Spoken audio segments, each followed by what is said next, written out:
Hello, I'm Father Joseph Fessio, S.J., founder and editor of Ignatius Press. And I'm here with Vivian Dudu, our senior editor, to talk about a book which surprised us all. We get many, many manuscripts over the years of different types. We got one which seemed like it might be kind of an academic book for a very limited number of readers, but we were surprised by it, and it looks like it's much more important than we originally thought. But Vivian, would you tell us kind of the history of how we got this manuscript? It was one of those unsolicited manuscripts, and it was based on doctoral research, and that's always usually a big no. Right. And but as we started reading it, we realized that there was a lot of valuable information in there, previously unknown to all of us, and so we figured probably to a lot of other people too. So we contacted the author, and there you go. But what was it about? It was about the American betrayal of President Diem, who was the president of South Vietnam in the early years of the Vietnam War. And what we didn't know was that he was well, we knew he had been an ally of the United States, but what we didn't realize was the central role the Kennedy administration played in his betrayal and murder. And the author, who's a counterinsurgency expert, not really a biographer, he shows how he chronicles the events that lead up to his betrayal and shows how the war effort was actually being won at that time. And so some people posit that his death actually led to the loss of the war. And what's the standard narrative on the assassination of President Diem of Vietnam? Well, the standard narrative begins with portraying Diem as a tyrannical despot who persecuted the Buddhists of Vietnam, who cracked down on any political dissent, and the man doesn't have a good bone in his body, according to most historical accounts that you would find easily. And what Professor Shaw, who is the author of the book, shows is that there's a whole nother Diem that few of us know. He was a third order Benedictine, a daily communicant, a devout Catholic. He did more to encourage Buddhism in Vietnam than any previous leader because the Buddhist tradition had been neglected during French rule. And he had more Buddhists in his army and cabinet and so on than he had Catholics. And he was fighting a counterinsurgency against the Viet Cong. And so he did use martial law kind of authority because he was fighting a war. But the American press at that time, you have to remember this was during the Civil Rights era in the United States, so there was this keen emphasis on human rights and liberties and so on. And so he was harshly judged in the court of American opinion. And this put tremendous pressure on the Kennedy administration. Even with all this, one might ask, and we asked ourselves, well, so what? I mean, we'll go back to this historical period and kind of see what happened, maybe set the record straight. But it became clear and clear to us how relevant this is because it relates to American foreign policy, especially in circumstances where we want to have a democratic government to support. And if we find a dictator or someone we think is a dictator, we work with those opposing that dictator to help install what we believe will be a more democratic form of government. And that's happening today. It happened in the last few years. It's happened in Iraq. It's happened in Afghanistan. It's happening in Syria. And what we found as we read this manuscript was that the same mistakes are being made now that were made then. And remember that Diem was assassinated in a terribly brutal way only because the green light was given by the American government by JFK, right? Yes, the president himself ordered the coup. And that didn't necessarily mean Diem's murder, but I think anyone who understood the situation in Vietnam could not have been surprised by his brutal murder on All Souls Day, by the way, and he was apprehended at a Catholic church. Yeah, after Mass in the shrine of Our Lady outside the church. Yes, and his brother also was murdered with him. Right, and he had another brother who was the Archbishop of Hue. So his family was a noble family in Vietnam, very well connected.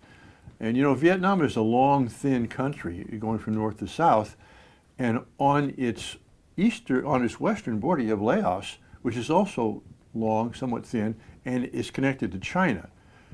And so one of the things that happened was that the U.S. government was trying to be as neutral as possible, and they wanted to accept Laos as a neutral country, even though it was infested with Viet Minh, or Viet Cong is what they later became later known became as. Viet Cong, and it was a route down from North Vietnam and the communists through Laos. They could then, through 3 passes, get into Vietnam and South Vietnam.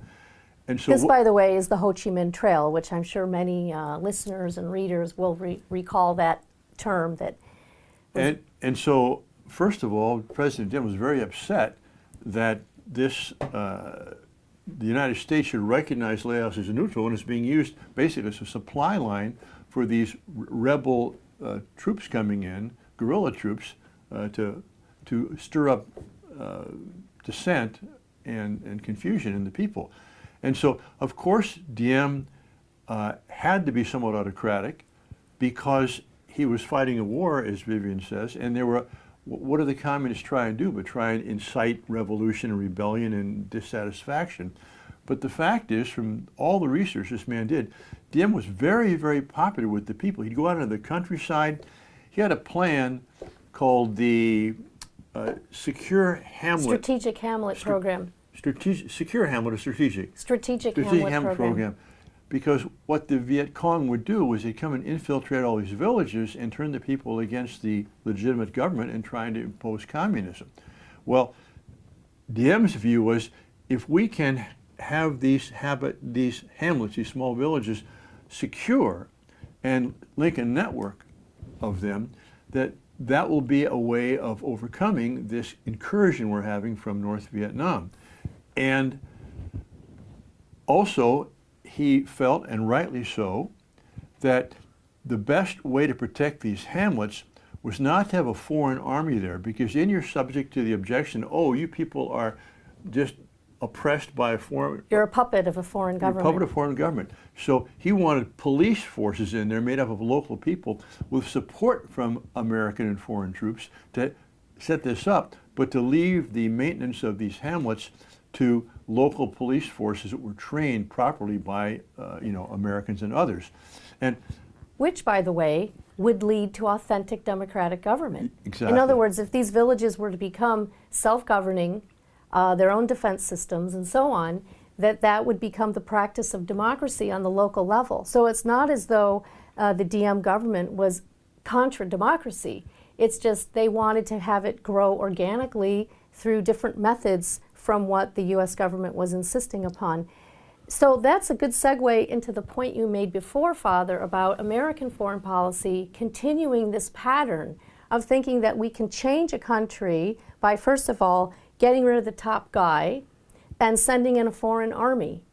And we keep seemingly repeating this pattern of problem solving, and it doesn't look as though we've been terribly successful at it.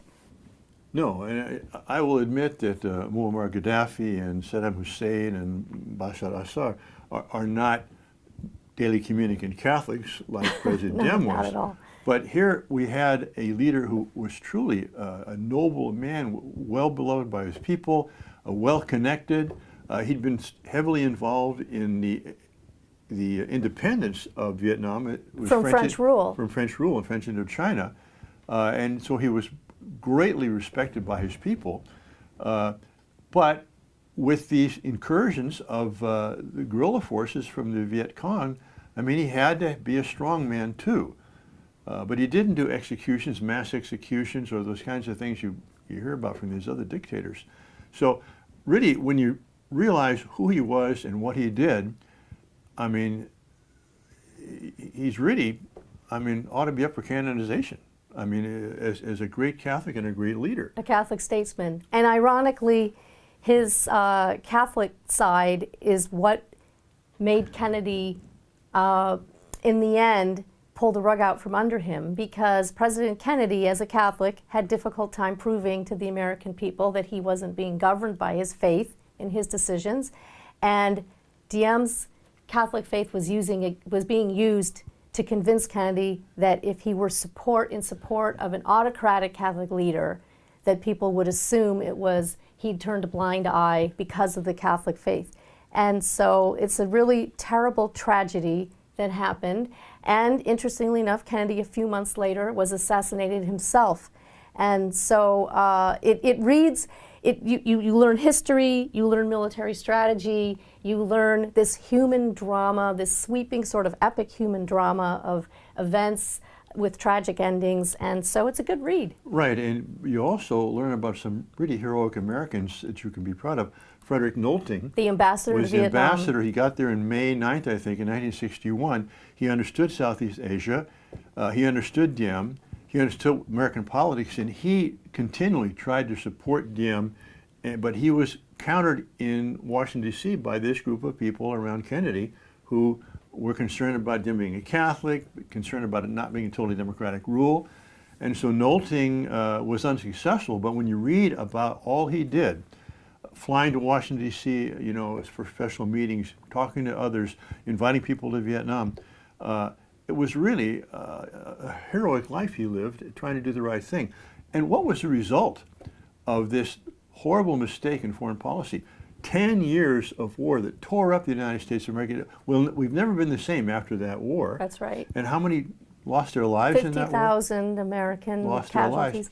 And it was winning before that. I mean, South Vietnam was winning the battle for hearts, the battle for territory. I believe half of the population was in these hamlets. A good percentage of them were, Half. yes. Well, okay. Because I believe it was 9 Father's good on the numbers. 9 million out of 18 million or 7 million, whatever it was, the population, I think it was 18 million, 9 million was in the hamlets. So it was really tremendously successful. But there's another aspect of this is the American media.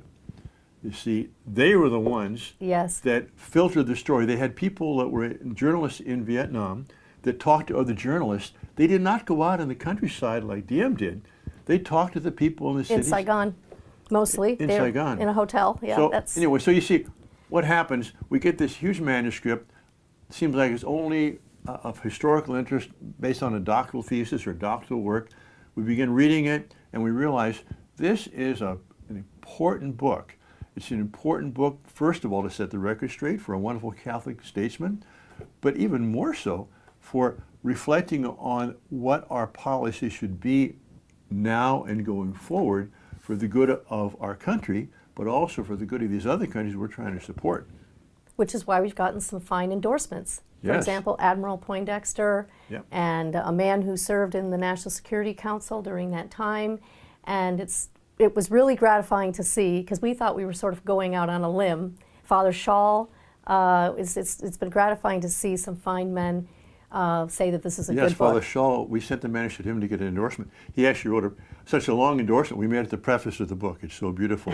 By the way, we should say, this book is called The Lost Mandate of Heaven. And why is it called The Lost Mandate of Heaven? Because this was a Confucian idea that a true leader of the people is actually chosen by heaven, and that he will be manifested by his personal virtue, by his dedication and love of his people, and so on. And that this mandate, the thesis of the book, is that this mandate was not lost by behavior on the part of Diem, but rather taken from him by the U.S. government. Right, and the key there is that it was part of that culture to believe that you could only respect a leader who had that mandate from heaven. Right. And exactly. they believed that Diem had it. And after the military coup, with different people fighting each other, the way they massacred him, the people could not possibly believe that this government had the mandate from heaven. So that's why it's called The Lost Mandate of Heaven. You're going to want to read this, very important. Thanks for watching. Thank you.